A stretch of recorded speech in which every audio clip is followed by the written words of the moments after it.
Greetings, my fellow musers, friends, and guests. Welcome to the Musing Show. I'm your host, Tanya D., Holistic Shamedium. Thanks for joining me. So this vlog, I'm going to muse about the sacred center known as the heart, not in a chakra kind of a way, but as a physical heart kind of way. So tip number 4 for feel and look younger longer or living a healthy, conscious, vibrant life is heart disease, which tends to manifest its symptoms as people age or grow older. And it can seriously affect the quality of life, including how youthful, strong, and mobile we feel. So a compromised cardiovascular health is actually a result of various high-risk factors for heart disease.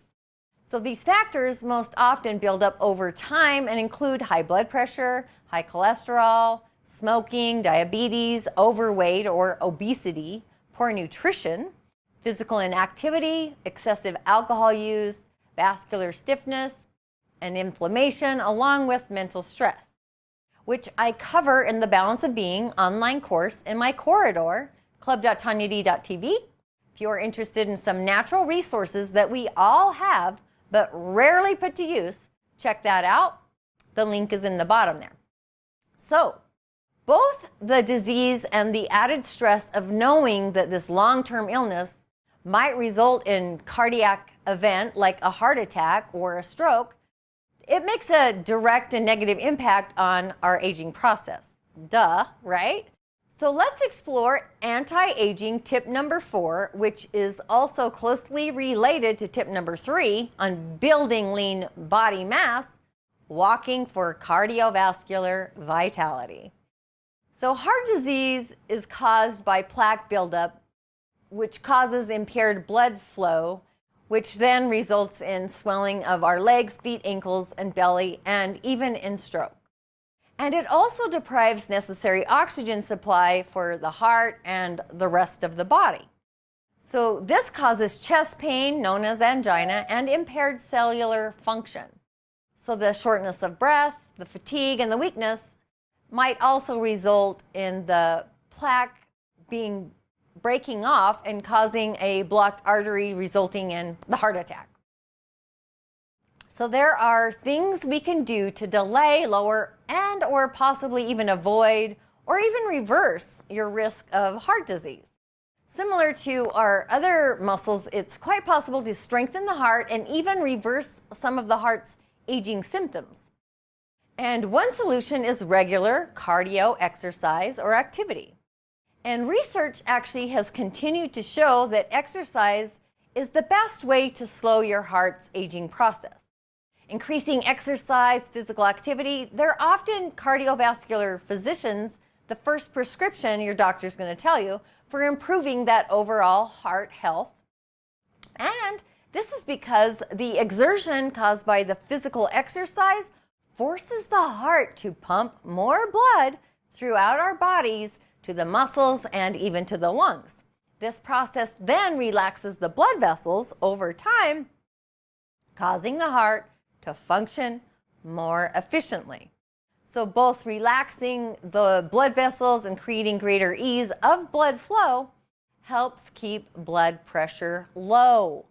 So cardio workouts from beginner to advanced levels can be enjoyed at your gym, your home treadmill, a bicycle, or just by walking consistently, even just in your neighborhood. Simple as that is.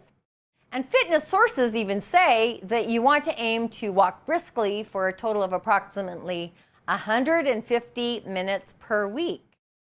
And a lot of sources urge us to get 5,000 to 7,000 steps a week. However, if you are just beginning to do some endurance walking, take it easy and build up to it. My goal is actually 10,000 steps per day. But perhaps walking just to the end of your driveway or to your street corner is all that you can do for today. Well, tomorrow you'll be able to take several more steps, and every day you go out will be able to build on the previous day's accomplishments. So maybe your goal is just 1,000. Well, next week make it 2,000.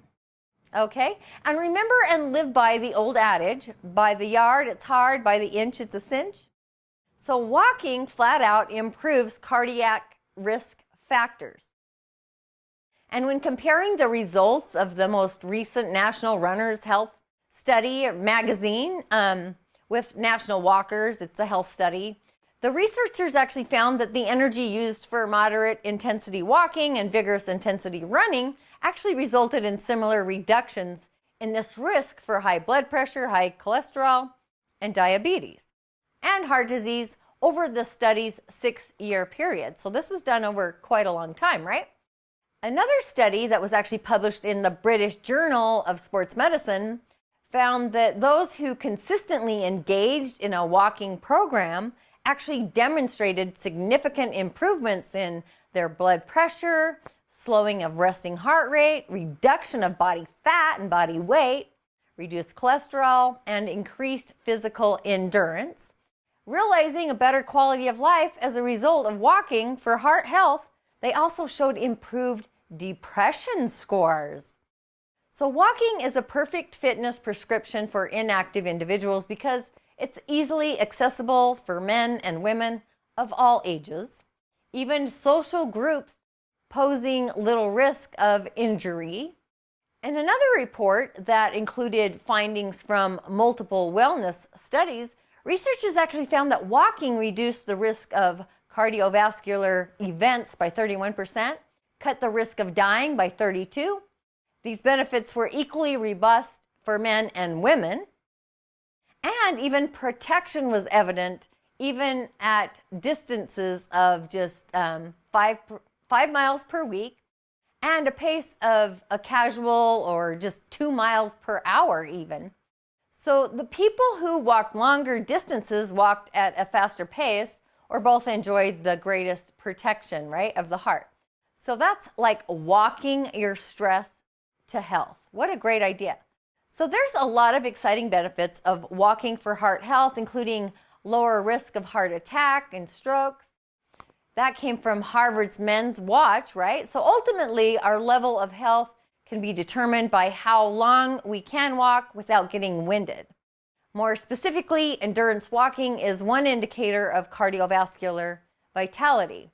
So elevated cardiovascular vitality caused by consistently walking as briskly as possible also creates improvements in blood pressure and cholesterol, levels, overweight, obesity, and even mental stress, all of which are risk factors for heart disease. So I say, get your walk on and check out the Endnotes below for more insights, inspiration, information. And if you haven't followed me on any social media platforms, you can find me at What's Up Tanya D on Facebook. On Instagram, I am at the Tanya D. On Twitter, I'm at Green Skinny Girl. On YouTube, just Tanya D. And if you haven't subscribed, please do, and ring the bell. On iTunes, subscribe to my podcast, Musing with Tanya D. Season 2 was all about the elements of view from an energy perspective. And this year's season, or season 3, is about the energy world. You can also visit my corridor for well-being and healing at club.tanyad.tv, where I host my online courses, or tanyad.tv, where I host everything else, all from energy-based skin and body care, Green Skinny Girl, if you are ready to transform to eating healthier with more vitality, essential oils, and so much more. And I will see you in next week's vlog.